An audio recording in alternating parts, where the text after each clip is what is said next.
It's another security episode for down payment. We have 3 things you need to do ASAP to better protect your store and your people. I know you aren't doing these 3 things, so stay tuned for this episode.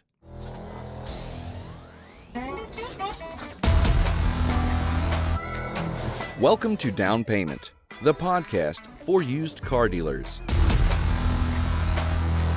Prepare to learn something new about the industry that keeps us moving.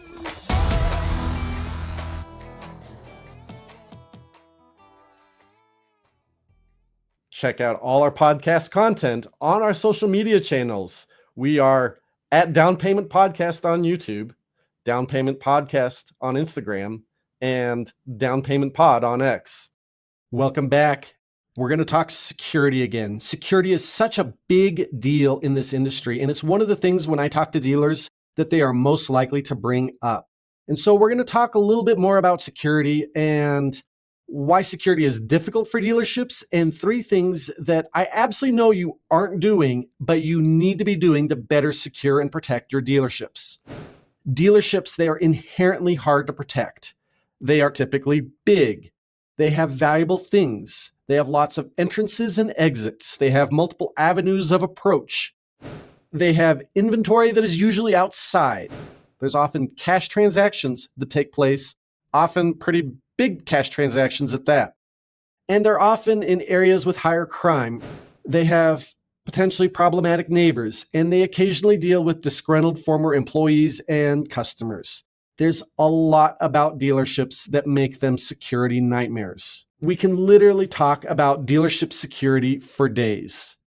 But there are 3 real simple things that you need to start doing. These things minimize risk, and a lot of it involves having your staff vigilant and taking security seriously. You need to have that security culture ingrained into your staff. We talk about security and culture separately a lot. In this episode, we talk about combining security and culture.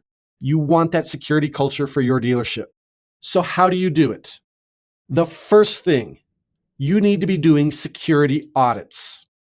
And security audits involve especially after-hours checks to make sure that your business is locked up the way that you want it. This is something that honestly you as the dealer principal need to be doing yourself. Visit your store after it has been locked up for the day, and it should be secured according to your policies and procedures. This is especially valuable to do after a busy or a long sales day, somewhere where people are more likely to let their guard down and get sloppy and missteps. And you're going to want to make sure that all the doors are locked. You're going to want to make sure that the alarm system is properly armed. You're going to want to make sure that windows are closed, that your inventory is locked up the way you want it, that inventory keys are in a safe, and that the lights are on that you want to have on. And you're going to want to do this security audit multiple times. And don't be predictable about doing your security audits. If the employees have a good idea that you do your security audits on Thursdays every other week, well, they're going to be more vigilant on Thursdays every other week. But if they're truly random, you're going to get a better picture for how good your security procedures are and how serious your staff is taking security. Number 2, do lockdown drills. Take the scenario. There is a shooting across the street from your business. What should happen? Well, your business should lock down. And that literally means that the employees have a set procedure where they lock down, get everyone away from exterior windows and ideally into interior rooms. And for this, you just need a little bit of training. You don't need a PA system to announce a lockdown order. What I recommend is something I call echoing. When one employee indicates the need to lock down, whoever else hears that repeats it. And so you have a person that in the sales department sees a threat. They say, lock down, lock down, lock down. The person in the room next door repeats it when they hear that, lock down, lock down, lock down. And you have a chain reaction of employees repeating that command to lock down. And they go into action. They lock exterior entrances. They get everyone into an interior room. And in a real life situation, they would barricade in there. This is valuable, especially if you are concerned about active shooter situations, if you're in an area with high crime where you have shootings, police activity in your immediate vicinity. This is a trained reaction that you should have. As part of this, you should be training your employees in the Department of Homeland Security's Run, Hide, Fight protocol. This is an active shooter response that trains people that if they have the option to run away and evacuate from an active shooter situation, that should be their first choice. Second choice, if they're unable to run away or evacuate from an active shooter situation, should be to hide. That means that they hide in a defensible manner. They lock down, they barricade themselves in a position where they are less likely to be detected and that the intruder can't get in.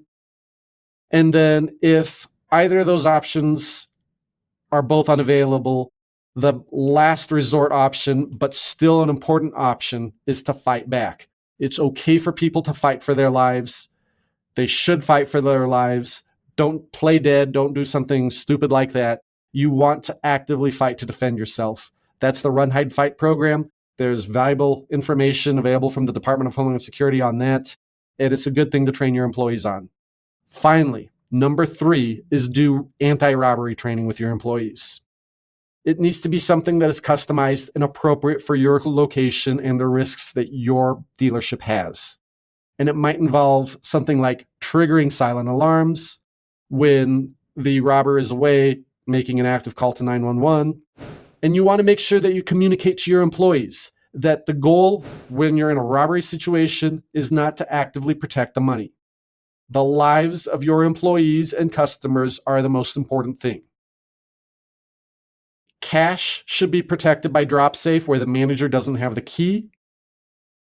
And ideally, if you can get your business onto a cashless system, a cashless policy, that is best, especially in high robbery risk areas.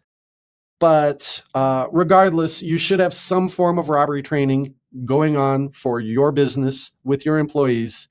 And it is a good way to communicate to your employees that their lives matter to you and that you prioritize their lives ahead of the money. If someone is there to rob them of money, they hand over the money.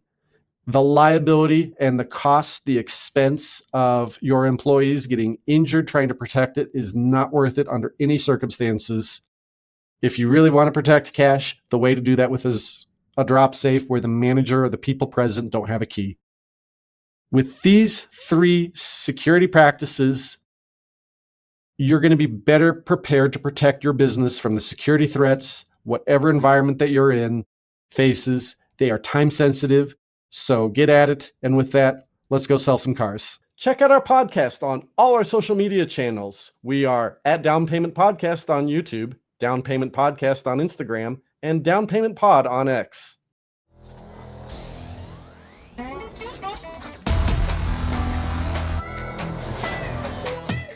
Thank you for listening.